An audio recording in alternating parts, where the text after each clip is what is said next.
بسم اللہ الرحمن الرحیم.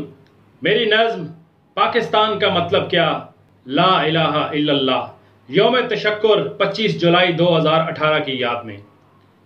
پاکستان کے سارے لوگوں، میرے دیس کے پیارے لوگوں، پچھلے 30 برس میں ہائے پاکستان تباہ ہوا، یہ کارواں گمراہ ہوا جس کی منزل اور مطلب تھا لا الہ الا اللہ. پاکستان میں 2 خاندان رہے یہاں جو حکمران، بد دیانت اور بےایمان، جھوٹے اور خود غرض انسان. اس پر قرض چڑھاتے رہے، باہر پیسہ بھجواتے رہے، کنگال اس قوم کو کرتے رہے اور اپنے دوزخ بھرتے رہے.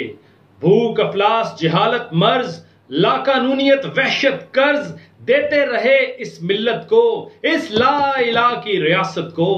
آخر پھر رب کی رحمت سے اس قوم نے ووٹ کی طاقت سے دونوں کو پیچھے چھوڑ دیا، اس مکہ کو توڑ دیا.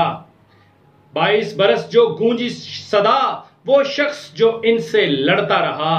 25 جولائی 18 کو لوگوں نے اس کو سن لیا، کپتان کو راہبر چن لیا.